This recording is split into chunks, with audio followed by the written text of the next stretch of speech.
Oi, gente, tudo bem? Eu sou Larissa Timóteo, sou uma mulher negra de cabelos cacheados, usando um óculos, vestindo uma blusa preta escrito NASA. Hoje nós vamos falar sobre a dança dos astros, os movimentos da Terra. Que movimentos são esses? A Terra gira? A Terra gira em torno de quem? E se ela gira, como que a gente não sente ela girar?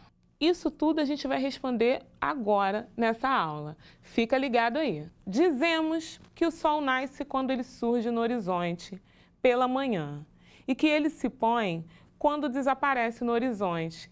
Tomando como ponto de referência a sua casa, você consegue indicar o lado em que o Sol nasce e o lado em que ele se põe? Será que dá para perceber?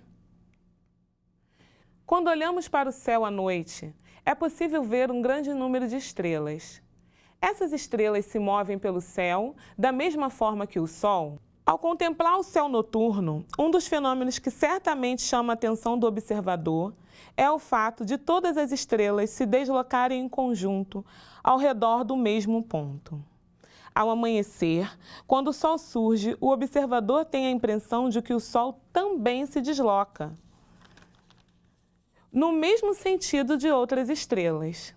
Em seu movimento aparente pelo céu, o Sol surge de um lado do horizonte, de onde sobe até um ponto máximo no céu, descendo em seguida em direção a um ponto oposto no horizonte.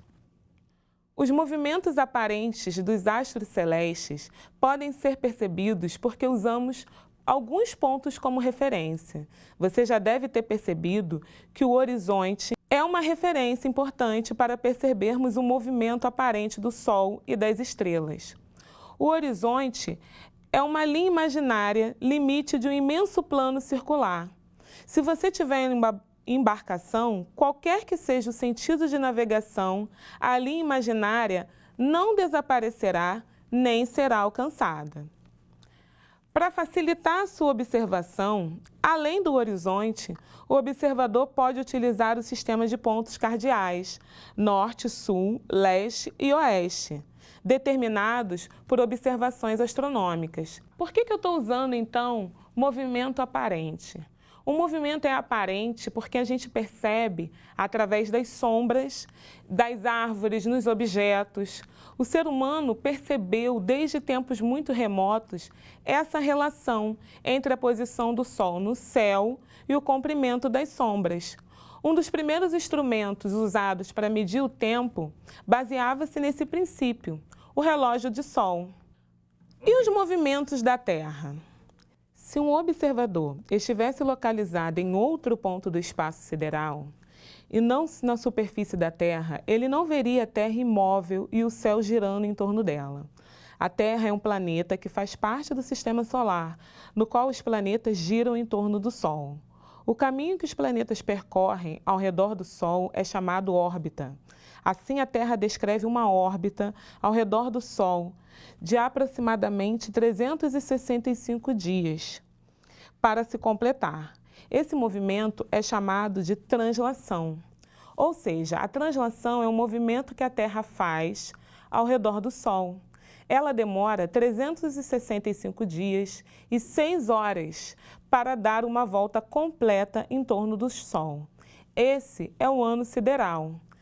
Reparem que durante a translação, a Terra continua girando ao redor de si e a Lua continua girando em torno da Terra. Essa volta que a Terra dá em torno do Sol é chamado de movimento de translação. E durante o movimento de translação, a Lua continua chamando um movimento chamado de revolução, que é um mês do seu movimento em torno da Terra. Também um movimento de rotação, que é um movimento que dura 24 horas ou um dia, um movimento que a Terra faz ao redor dela mesma. Esse movimento vai produzir os dias e as noites. Reparem também que a Terra gira em torno do seu eixo de rotação, que é uma linha imaginária que atravessa os dois polos do planeta. E, em relação à órbita que a Terra descreve ao redor do Sol, o eixo de rotação está ligeiramente inclinado. A Terra está permanentemente exposta ao Sol, de maneira que, enquanto uma parte dela é iluminada pela luz solar, a outra parte fica escura. Com a rotação, a parte iluminada vai escurecendo aos poucos e a parte escura vai sendo iluminada. E o ano bissexto? Um acerto de contas.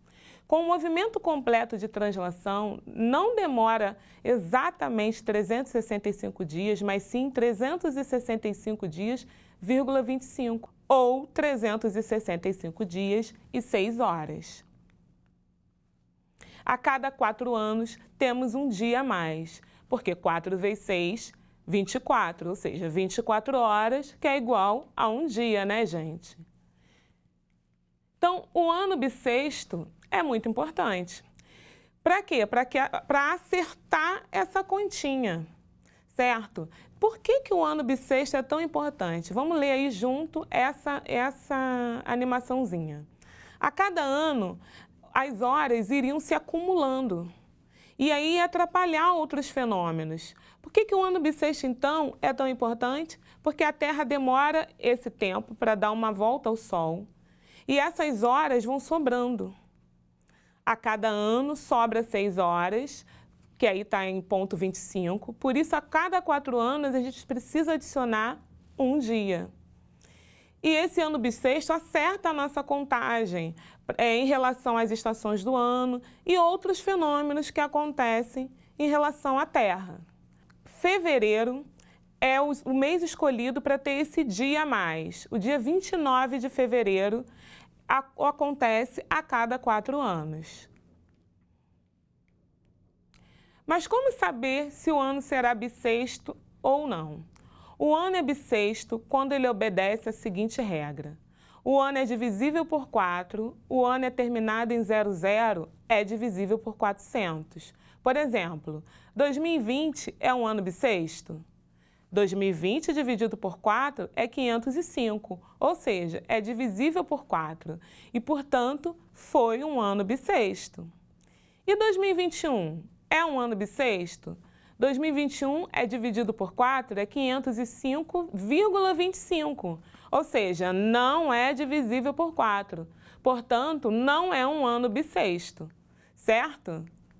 Você pode calcular aí. Calcula na sua casa quando será o próximo ano bissexto e manda a resposta para a gente. O movimento de translação vai produzir as estações do ano.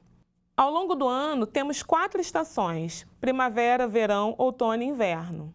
Isso acontece por causa da inclinação do eixo de rotação terrestre e do movimento de translação. Os raios solares chegam à superfície da Terra de forma diferente ao longo do ano, possibilitando a ocorrência das estações do ano nos 2 hemisférios. E quais são os efeitos da rotação? Primeiro, dia e noites, certo? Quando o dia, a parte da Terra que está voltada para o Sol vai produzir o que a gente chama de dia claro e a parte que não está voltada vai ser noite. E isso vai mudando conforme a Terra vai fazendo o seu movimento de rotação. Também os fusos horários. Os fusos horários, também denominados de zonas horárias, foram estabelecidos através de uma reunião composta por representantes de 25 países em Washington. Nessa ocasião, foi realizada uma divisão do mundo em 24 fusos horários distintos. Para quê? Para equilibrar, com a finalidade de padronizar o cálculo do tempo em todo o planeta Terra. Devido às questões políticas, os países podem ter alguns horários como referência, tá? Então, pode ter algumas distorções. Por que não sentimos a Terra girar? Por causa da lei da inércia. Lembra que eu fiz essa pergunta no início da aula? O que é a lei da inércia? A lei da inércia diz que o corpo que está em movimento permanece em movimento. Então, como o planeta Terra gira a uma velocidade constante de 1.675 km por hora, aproximadamente, todos nós estamos girando com ele há milhões de anos na mesma velocidade angular e na mesma direção. Gente, isso funciona? Olhem para mim. Isso funciona como um carro ou um avião. Quando você está dentro de um carro, você não percebe a velocidade do carro, a não ser que ele pare, que ele freie, certo? A não ser que ele freie ou que ele acelere. A gente, na verdade, sente a aceleração e não a velocidade. E então, é a mesma coisa dentro do planeta. Nós estamos girando junto com o planeta. Então, a gente não sente esse movimento, tá? Por causa da lei da inércia. A gente continua girando. E a Terra, ela vai continuar girando porque não há forças opostas que possam fazer ela parar. Se por acaso e de repente a Terra parasse de girar, a primeira grande consequência seria a força centrípeta, exercida sobre nós, que seria responsável por nos jogar para fora do planeta, em função da lei da inércia e da freada brusca do globo, certo? Aconteceria mais alguma coisa? Além disso, após a parada, o clima certamente seria muito diferente, com um lado da Terra muito quente, o outro muito frio, com tempestades e choques de massa de ar entre as zonas de encontro entre o dia e a noite, e a existência da vida seria muito dificultada. Segundo um professor da Universidade de Stanford, se a Terra parar de girar, com o tempo a Lua, o único satélite natural da Terra e o quinto maior do Sistema Solar, cairá sobre a Terra. Isso porque a Lua diminuiria sua velocidade e a distância entre ela e o nosso planeta seria reduzida, alterando a vida no planeta Terra, tornando um caos a vida, certo? Mas, gente, olha só, isso tudo é se a Terra parar, tá bom? Não tem nada previsto, tá? Não tem uma provisão disso não, tá? Descansem. Bom, todas essas teorias podem ser mostradas na prática, tá? Você pode montar modelos. Eu trouxe aqui para vocês um relógio de sol. Como que a gente monta um relógio de sol? Primeiro eu peguei uma cartolina, encapei direitinho, e aí, para ele ficar durinho, tá? Mas se não tiver, não tem problema. Fiz um furo, coloquei os números, como se fosse um relógio bonitinho, e um lápis. Para que esse lápis? Esse lápis é para você seguir a sombra. Hoje o meu sol vai ser essa lanterna aqui. Então você vai sempre olhar a sombra, tá vendo? Você vai botar esse sol, esse relógio no sol e vai acompanhar a sombra dele. Vamos dizer que eu tenha posto a leste e são agora 10 horas da manhã. Tá vendo? A sombra vai marcar para o número 10. Quando for meio-dia, o sol vai estar exatamente no ponto mais alto do céu. Então, você vai ver que a sombra vai desaparecer. Não vai ter sombra, tá? Meio-dia, o sol no ponto mais alto, não tem sombra. E assim é um jeito muito legal de você acompanhar as horas pelo movimento aparente do sol, certo? Outro modelo que a gente pode utilizar, a gente pode ver o eixo inclinado da Terra. Olha só, eu fiz aqui um peãozinho.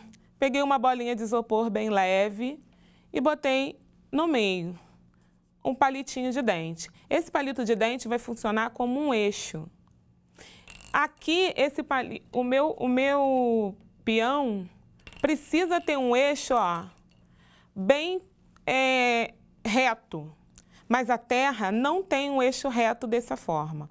A Terra tem um eixo inclinado. E isso vai ser muito importante para vários fenômenos, como a estação do ano, eclipse, tá? Então é importante a gente lembrar que o eixo da Terra primeiro que imaginário, tá, gente?